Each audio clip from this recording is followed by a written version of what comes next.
Kamusta air signs? Welcome to Like a Tarot. Alamin natin kung sino ang lihim na nagkakagusto sa iyo, bakit kanya nagustuhan, saan kayo nagkakilala or nagkita.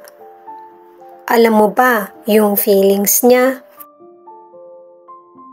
Kung magkakaroon ba kayo ng relasyon at kung hindi, ano yung magiging hadlang?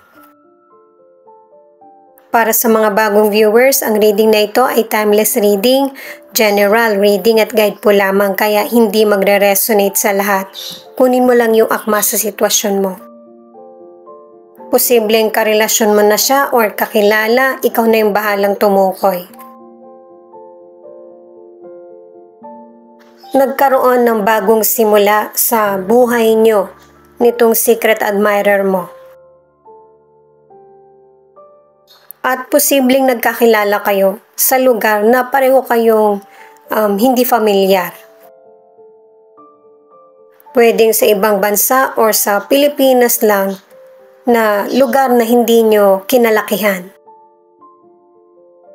At saka, itong secret admirer, pwedeng magkasama kayo or online yung connection nyo.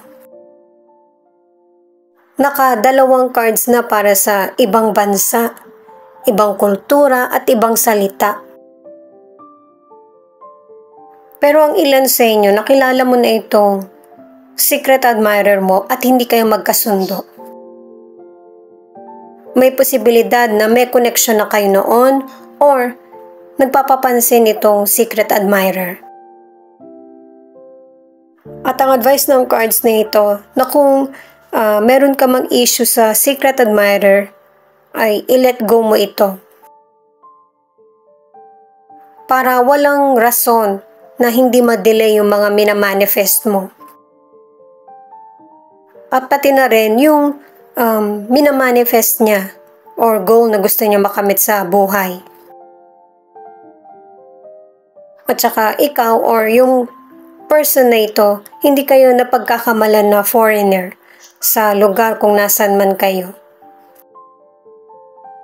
Alamin naman natin yung iba pang detalye gamit ang tarot cards. Ito yung katayuan ng secret admirer mo. Isang card lang muna yung kukunin ko.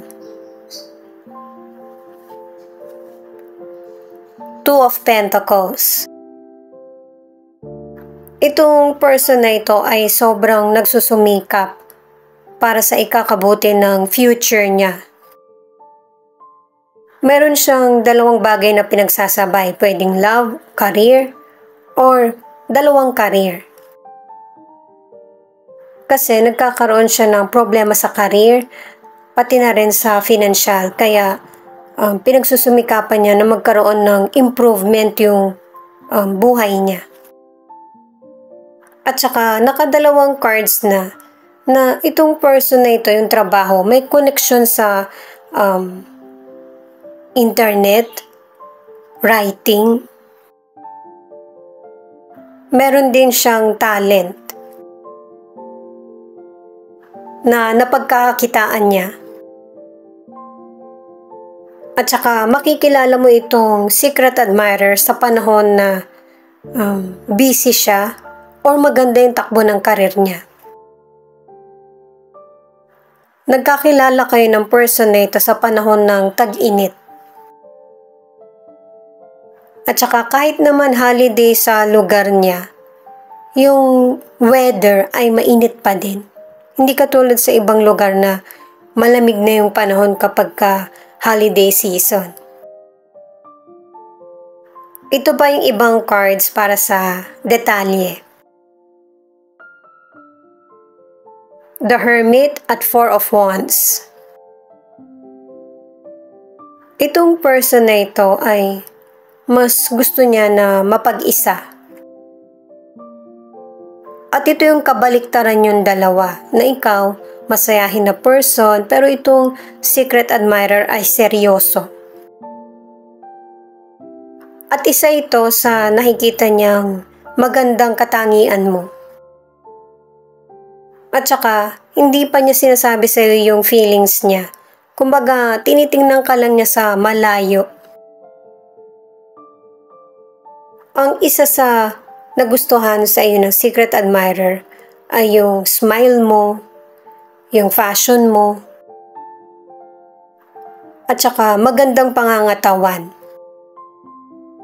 Ano man ang gender mo. At saka nakadalawang cards na para sa talent. Meron kayong pagkakapareho sa pagkanta or pagsayaw. At saka merong admirer na hindi siya nagsasayaw sa public or hindi siya kumakanta sa public. Pili lang yung lugar na pinapakita niya yung talent niya.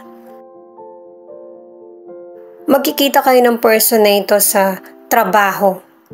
At saka yung pareho kayong maiimbitahan sa lugar na pagtitipon. Marami siyang gustong malaman sa'yo at saka minamanifest ka niya. Kahit sa panaginip, pinapakita ka.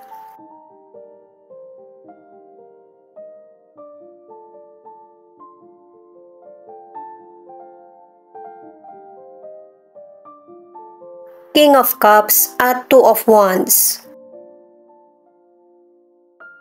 Malaki yung paghanga ng person na ito sa iyo. At dumating yung panahon na pareho na kayong kailangan magkahiwalay sa lugar na kung nasaan kayo. At saka dagat na yung pagitan nyo. Maybe isa sa inyo mapupunta sa isang lugar at ang isa naman ay mag-i-stay. Dalawang person ang pinapakita rito. Yung person na gusto mo at saka yung person na nagkakagusto sa iyo. At ang nasa isip mo ay yung ibang person, hindi yung secret admirer. Pareho kayong nakakaramdam ng kalungkutan dahil sa iba't ibang sitwasyon. Sa career, financial at saka nakakaramdam din ng homesick. Dito sa tarot cards, ang pinapakita na zodiac sign ay Aries at saka Pisces. Pero magbabanggit pa ako mamaya ng ilang connected na zodiac sa reading na ito. Sa career, nakakagawa ng paraan itong person na ito na para makasurvive. Hindi naman siya yung naghihirap na person. Magaling dumiskarte itong person na ito at saka ikaw din kasi pinapakita ka sa cards. Pero sa ngayon iniisip mo yung magandang kapalaran mo kahit na may gumugulo sa isip mo or nararamdaman. At saka napansin ko lang guys na may posibilidad na itong secret admirer mo nakarelasyon mo sa ibang lugar at saka meron ka rin karelasyon sa bansa natin. The Star at Four of Cups.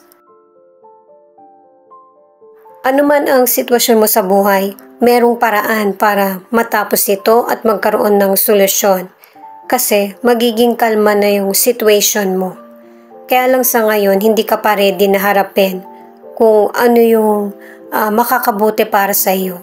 Sa karir man ito, sa financial or love life. Kailangan mo munang pairalin yung self-love sa sarili. Damihan mo yung mga taong nagbibigay importansya sa iyo at huwag pansinin yung mga hindi naman makakabuti or makakatulong para umunlad ka. Kung pagod ka na sa sitwasyon, kailangan mo lang magpahinga pero hindi mo kailangan tumigil or huminto. Pinakita na rito sa cards na merong magandang sign, new beginning, blessings sa karir mo, sa financial at saka sa love life. Magkakaroon ng kapayapaan, kalma na sitwasyon at saka solution sa mga problems mo. At saka connected ka sa secret admirer, kailangan itong dumaan sa buhay mo. Hindi kasi pwedeng mag-skip kung kailan ito darating or kapag dumating na. Meron kang lesson na dapat matutunan sa kanya. Yung secret admirer ay mapagmahal na person at saka committed siya sa relasyon. Kung magkakaroon kayo ng relasyon, mas magandang word yung connection.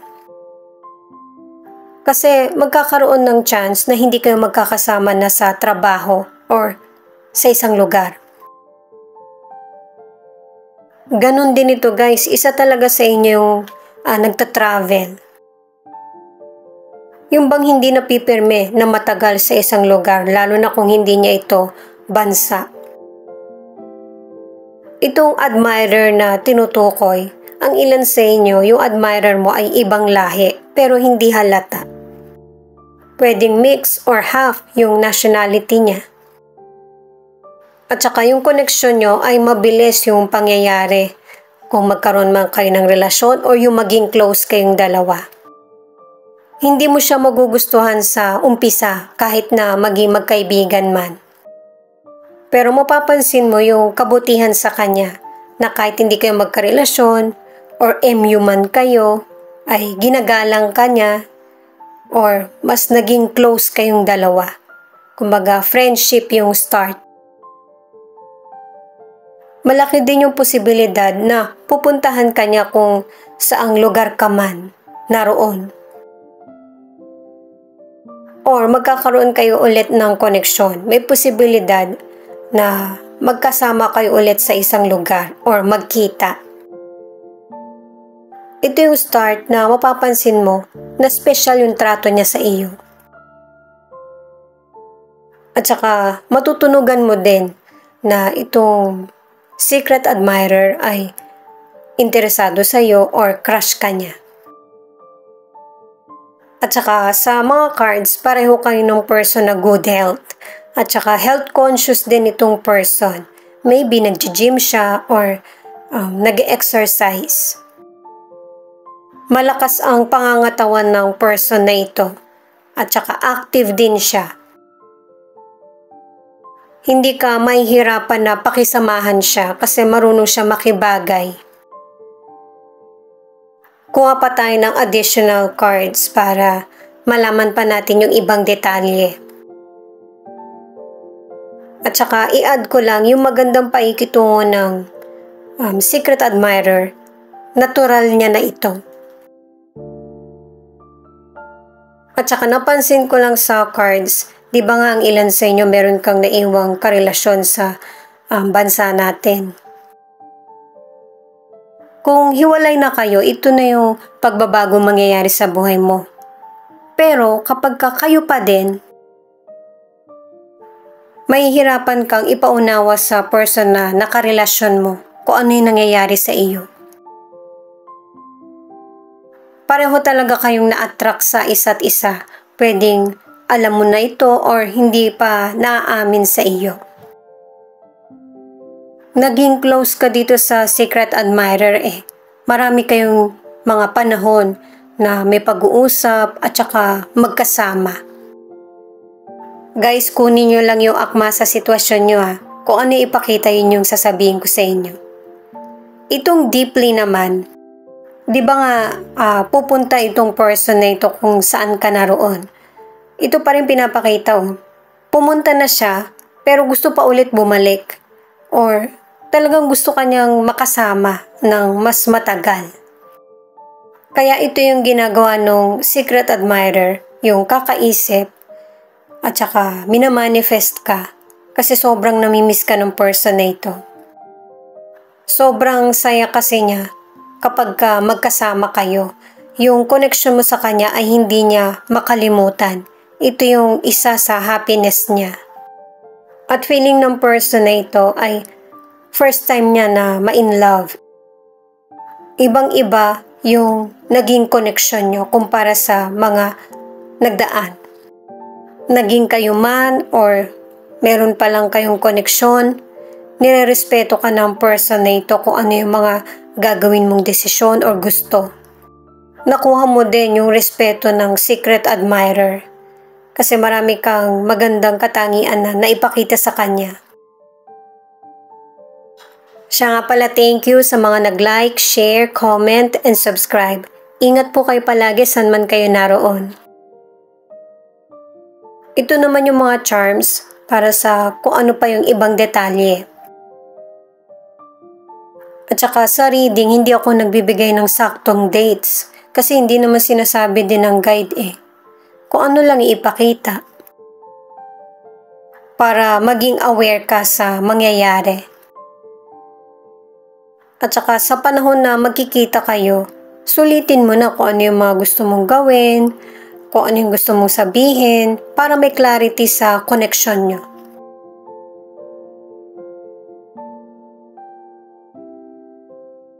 Itong desire ay sinusunod ng secret admirer mo, yung nais ng puso at isip niya. Bukod sa looks mo, marami ding magandang katangian na nagustuhan niya sa iyo, 'di ba sinabi ko na din kanina. Single yung secret admirer mo. Pwedeng yung person mahaba yung buhok niya or mahaba yung buhok mo. Secret nga talaga yung mga katangian na nagugustuhan niya sa iyo or maybe hanggang ngayon, hindi pa niya nasasabi yung true feelings niya sa iyo.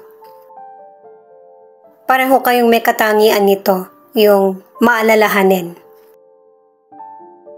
At itong person na ito ay nagkaroon siya ng pet or meron siyang pet. At ang isa sa weakness niya ay yung pagiging emosyonal. Ito yung nangungunang reaksyon niya sa bawat sitwasyon na nangyayari sa buhay niya. Maybe ito yung fashion niya, mahilig siya magsalamin or kailangan niya ito. Mahilig din siyang gumala, tumingin-tingin. At malaki din yung posibilidad na magkausap kayo ng secret admirer mo. Pwedeng magkape kayo or mahilig siya sa kape.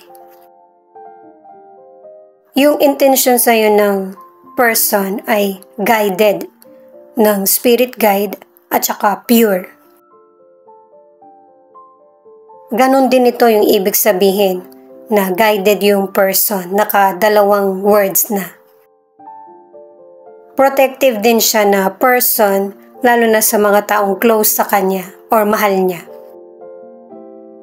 Pangatlong word na ito para sa guide na sinusunod ng person na ito yung kutob niya or spirit guides. Ito naman ay magkakaroon ng growth, yung connection nyo at saka pagbabago sa mas positive. Nakadalawang word na mahilig siya sa hayop. Itong susi naman ay protection at saka tiwala na may magandang mangyayari sa connection nyo. Itong holiday, nakailang charms ka na para sa holiday season na pwedeng itong person na ito ay puntahan ka sa mga panahon na may celebration.